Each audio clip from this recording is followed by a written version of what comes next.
TRS title war మరోసారి hot topic అవుతోంది. TRS పేరుతో బీఆర్ఎస్ కు ఝలకిద్దామనుకున్న కవితకు సీఈసీ షాక్ ఇచ్చింది. కవిత పార్టీకి తెలంగాణ రక్షణ సేన పేరు చేజారినట్లేనా? కవితకు నిజంగానే టీఆర్ఎస్ పేరు కావాలా, లేక టీఆర్ఎస్ అనే టైటిల్ చుట్టూ చర్చ జరగాలన్నది ఆమె వ్యూహమా? ఇదంతా జరుగుతుందని కవితకు ముందే తెలిసినా కావాలని ఆ పేరు చుట్టూ రచ్చ చర్చ జరిగేలా ప్లాన్ చేశారా? అసలు కవిత మాస్టర్ ప్లాన్ ఏంటి? పార్టీ పేరు చెప్పాలా? రెడీయా? టిఆర్ఎస్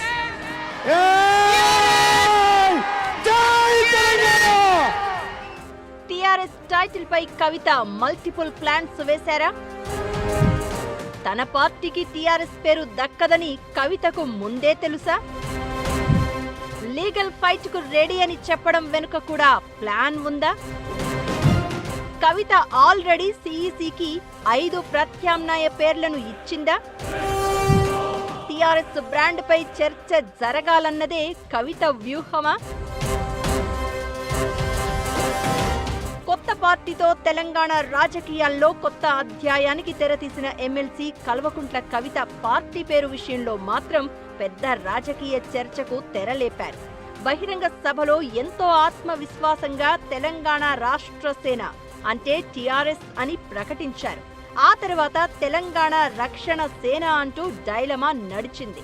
అదంతా ఎలా ఉన్నా టీఆర్ఎస్ అంటూ తెలంగాణ ఉద్యమ కాలంలో ప్రజల మనసుల్లో బలంగా ముద్రపడిన 3 అక్షరాలను మళ్లీ రాజకీయ వేదికపైకి తీసుకువచ్చారు.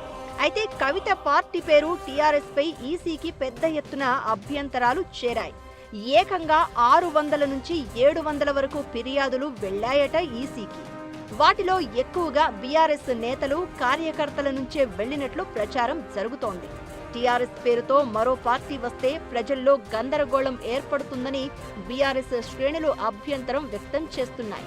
మరోవైపు ఇప్పటికే ఇదే పేరుతో తెలంగాణ రాజ్య సమితి కూడా కవిత పార్టీపై అభ్యంతరాలు వ్యక్తం చేసింది.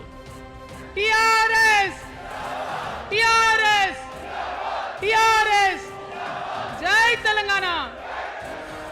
కవిత పార్టీ పేరుపై అభ్యంతరాలు రావడంతో టీఆర్ఎస్ తెలంగాణ రక్షణ సేన పేరుకు ఆమోదం తెలపలేమని ఈసీ స్పష్టం చేసింది.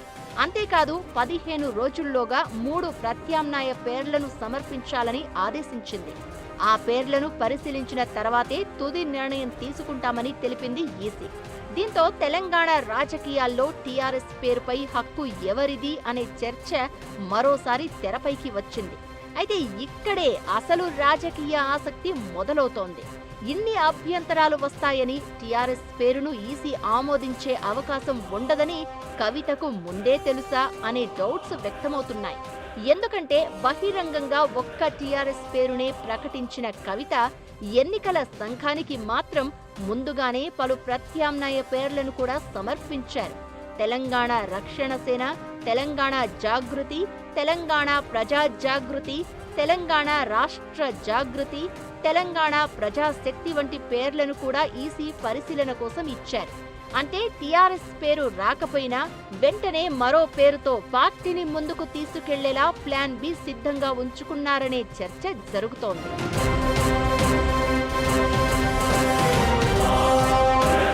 కవిత లక్ష్యం టీఆర్ఎస్ పేరు దక్కించుకోవడం కాదని, టీఆర్ఎస్ టైటిల్ పై తెలంగాణ రాజకీయాల్లో చర్చ జరగాలన్నదే ఆమె వ్యూహంగా తెలుస్తోంది.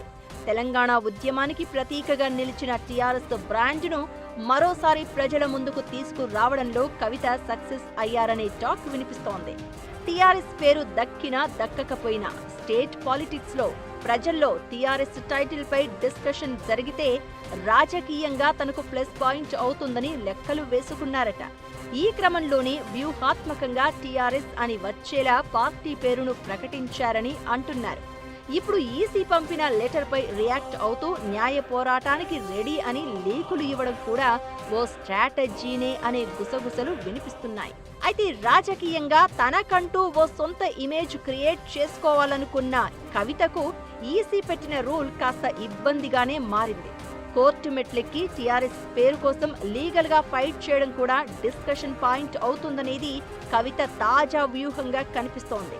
టీఆర్ఎస్ పేరు దక్కించుకోవడం కన్నా ఆ పేరు ద్వారా ప్రజల్లో 4 రోజులు నలగడమే కవిత టార్గెట్ అంటున్నారు. అసలైన పార్టీ పేరు వచ్చేలోపు ఈ పార్టీ పేరు వివాదం చర్చలో ఉంటే చాలన్న ప్లాన్ కవిత అండ్ కో వేస్తున్నారట. ఈ వివాదం కవితకు ఆమె పార్టీకి ఎంతవరకు ఉపయోగపడుతుందో చూడాలి మరి.